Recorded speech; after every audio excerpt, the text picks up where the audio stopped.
చూసుకొని కాపాడుకోవాలి నీవే. ఇలా చేయకపోతే అనుకో ఇప్పుడు చాలా సింపుల్ చావడానికి. పాస్ చేసుకుంటే చచ్చిపోతారు, ట్రైన్ కింద పడితే చచ్చిపోతారు, నీళ్ళల్లో పడితే చచ్చిపోతారు, కిందికి పడితే చచ్చిపోతారు, యాక్సిడెంట్లో చచ్చిపోతారు. ముగించేసుకున్నాం ఒక మాట చూసుకుని. ప్రకటన గ్రంథం 9వ అధ్యాయం 5-6 వచనాలు అన్నమాట. ఒకసారి చూద్దామండి. ఒకనాడు మనిషి మరణాన్ని వెతికిన మరణం అనేటువంటిది ఆ మనిషి నుండి పారిపోతుందంట. చూద్దామండి. 9वा अध्याय 5-6.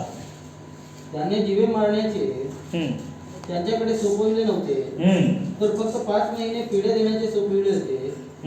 त्यापासून होणारी पिढा विंचू माणसाला नागी मारितो तेव्हा त्याला होणाऱ्या पिढेसारखी होते. ఏమంట చూశారా? వించు తెలుసా మీకు? తేలు కొట్టింది మీకు ఎవరికైనా? ఎవరు కొట్టలేదు. మీకు ఆ బాధ తెలియదు. పల్లెటూరులో ఉన్న వాళ్ళని అడగండి. ఏడగానే పుట్టనుకో ఈ నర్రల్లాన తేలు ఉరుకులానే ఎట్లుంటుంది అంత బాగుంటుంది. లోపల నీకు రక్తం కనపడదు, పురుగులు బాగా ఎట్లుంటుంది. వాళ్ళ భార్య తెలుసా? వచ్చి ఇక్కడెక్కి నత్తికెక్కి అన్నారు. అంటే రక్తం లోపల తేలు పరిగెడితే ఎలా ఉండదు, దాన్ని ఇసుము పోతుంటే ఆ తేలు పోయినట్లు ఉంటుంది. వాళ్ళ బాధ చూస్తే తట్టుకోలేదు. ఏడేముంటుంది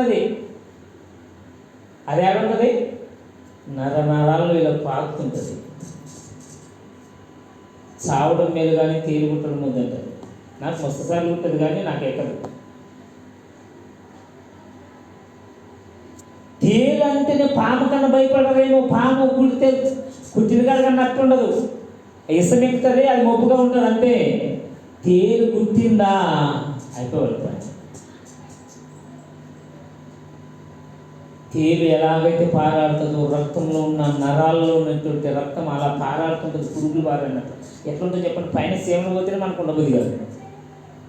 పైన ఏదైనా పురుగు బాగితేనే ఎట్లుంటుంది? రక్తం లోపల తేలు పరిగెత్తినట్లుంటుంది. ఆ నప్పి అది సర్రనెక్తుంటే దాని బాధే వేరు.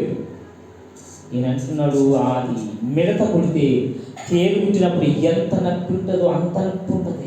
నప్పే బాధ సమస్య ఎన్ని దినాలు ఉంటుంది? ఇప్పుడు మన కంటి కనపడుతున్న తేలు కొడితే ఎన్ని దినాలు ఉంటుంది అంటే 24 గంటలు ఉంటుంది. ఈ మిడత కొడితే ఎన్ని దినాలు ఉంటుంది? 5 మहीना 5 నెలలు. నీ సత్తానన్నది ఆవు రాదు.